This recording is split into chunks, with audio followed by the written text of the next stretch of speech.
Hey, my friends, today we are reading Leviticus chapter 9 through 12, and we're going to focus on a crazy story out of Leviticus 10, verses 1 through 7, where Nadab and Abihu offer unauthorized or strange fire before the Lord, and they're consumed by divine fire.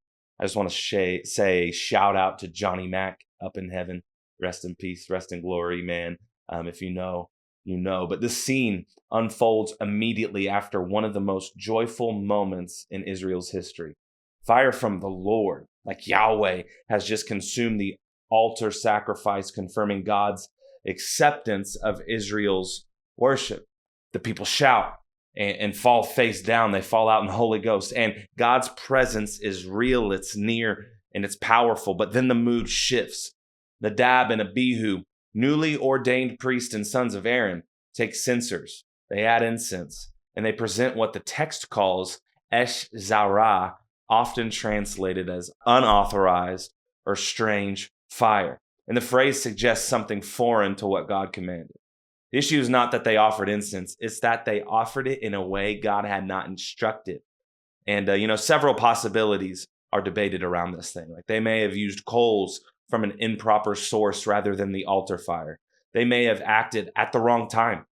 They may have introduced self-directed worship into sacred space. And later verses prohibiting priestly intoxication raise the possibility that impaired judgment might have played a role here. You know, us humans, we often create rules after we have an issue with somebody.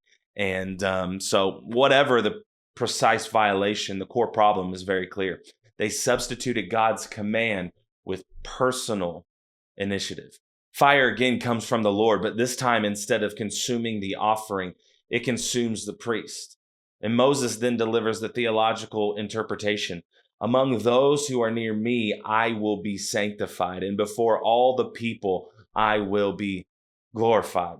The closest to God bear the greatest responsibility to treat his holiness rightly. And this moment occurs in the very day the priesthood is actually inaugurated.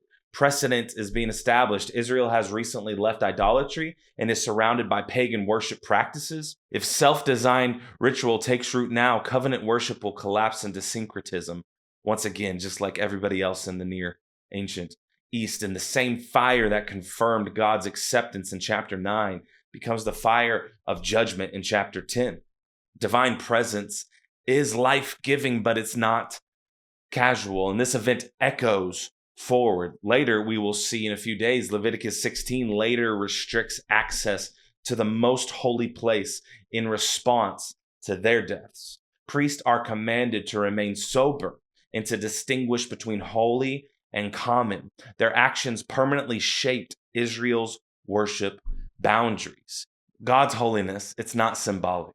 Worship offered on human terms rather than God's terms distorts his glory. And those who draw near to lead others must trust his presence with reverence, with obedience. And I think that those two things clearly are missing in our world today. We must be reverent to God and we must obey his words. And this passage challenges casual spirituality and self-designed worship. Sincerity is not the same as faithfulness. God is not honored by creativity that replaces obedience. At the same time, the warning is protective, not arbitrary.